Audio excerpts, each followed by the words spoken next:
It is my enormous pleasure to welcome once again to the Munich Security Conference the co-chair of the Bill and Melinda Gates Foundation, Bill Gates himself.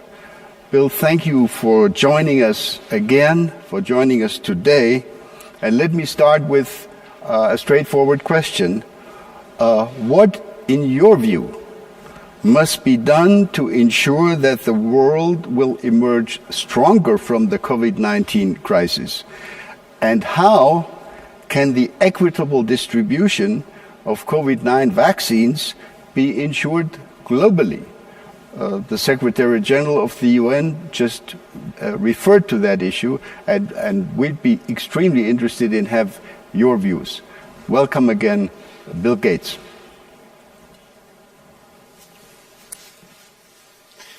Yeah, great to talk to you. It is a tragedy that the modest steps that would have been required to contain this epidemic weren't taken in advance. And so, given the trillions of dollars of damage and the other deficits that are tough to measure, we should make the investment, the small number of billions that we need to ensure ourselves that this never happens again. The good news is that in making those investments, we can create platforms and capacities that will help us immensely against current infectious disease. So if we have a team of 3,000 global experts, they can be working on things like measles and malaria, and then move over to work on a pandemic. Likewise, in the tools area, we can create mRNA vaccine factories that have a lot of capacity globally, and those factories can be used for standard vaccines when there's not a pandemic.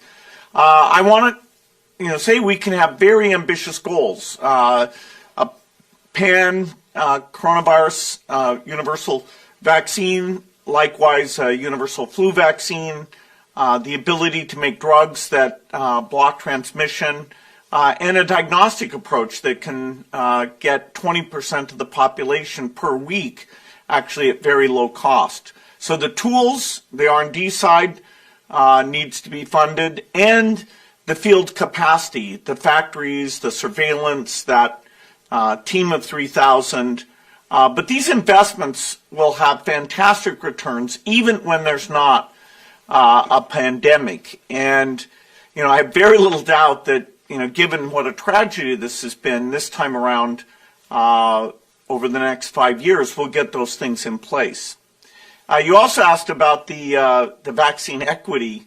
The creation of these vaccines is really a triumph. Both vaccine technologies that were initially pioneered for HIV, the mRNA that our foundation and others have been investing in for over a decade, they've come through, and a high percentage of them have been successful, but the inequity is still quite dramatic. Part of the way to solve that inequity is to get factories in India up in full speed. That's already happening with AstraZeneca. It'll happen with two of the others, and to get the financing. And there, we have to be thankful to Germany, who's led the calls for this COVAX. The U.S. came in just a couple months ago in a significant way. Japan, Canada, in fact, the entire G7 in the days ahead will have made generous pledges. So the finance piece will be there. As the rich countries get to high levels of vaccination, their factories can contribute. And so if we do this well, we'll have about a 6 to 8 month delta of the vaccination levels of the rich to the developing countries. Still longer than we'd like, but I have to say the cooperation of the pharmaceutical companies, the speed with which they innovated, the way that governments are now donating, and how we're using Gavi, which is so successful, to pull us all together, means that we have a chance to get that gap to be only 6 months. Thank you very much, Bill. Here comes the first question. It comes from one of our Munich young leaders, from Alexander Gabuev from Russia. Alexander. Mr. Gates, given lack of cooperation between governments of great powers in fighting the pandemic, is there a way for corporate players and large charity organizations to step in and contribute in coordinated fashion regardless of country of origin or main jurisdictions? What would be the practical ways to enable such cooperation? Thank you. Over to you, Bill. Well, we certainly need governments. You know, when you have an emergency like this, you don't want to use just market signals, so that the richest citizens or countries get all the capacity. I have to say the companies, are mostly doing this on a non-profit basis, but the governments helped make, other than the case of Pfizer, who funded its own effort, the governments help provide the resources. The U.S. government, that's the one part of the epidemic the U.S. gets a high grade, is that the large BARDA grants got this work going full speed. The only other big funder was CEPI, which had been put in place post-Ebola, supported by UK, Norway, Japan, the Wellcome Trust Foundation, and our foundation. So the private sector's got the capacity. And that tie-up between Pfizer and BioNTech is a great example of transatlantic cooperation. In fact, I think the governmental role here, putting in place that pandemic preparedness, can be a shining example of renewed transatlantic cooperation, where we look at the different pieces, both the R&D and the field capacities, and work together on that.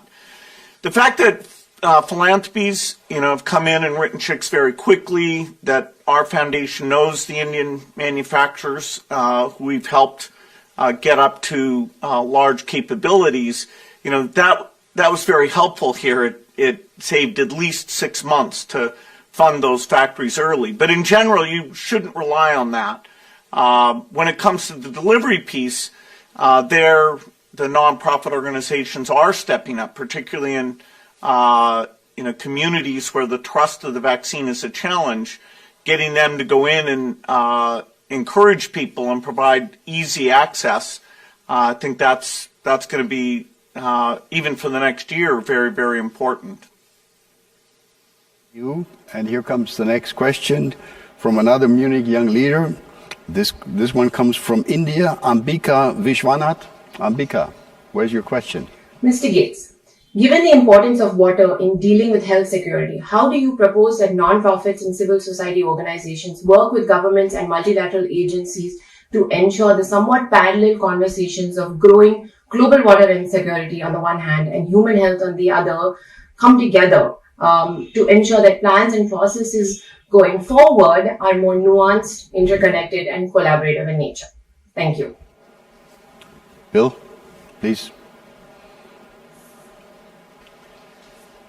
Well, we certainly have areas of incredible water shortage today, particularly for agriculture. And sadly, because of climate change, that stress is going to get even worse. That is, you'll have droughts more often and also floods more often.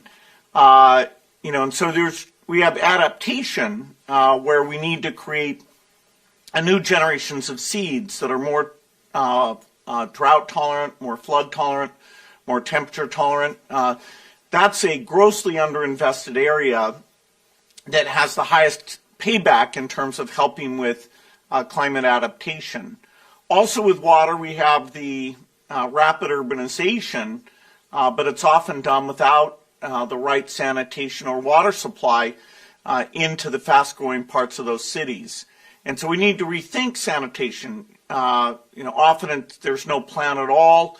That's disastrous in terms of quality of living and disease. And so new tools so that the cost of doing high-quality sanitation gets to be a bit lower, and we do it so it doesn't itself become a great user of water. That's really required because we're going to be so urbanized. So both cities and farms, a lot to be done in the face of climate change for water.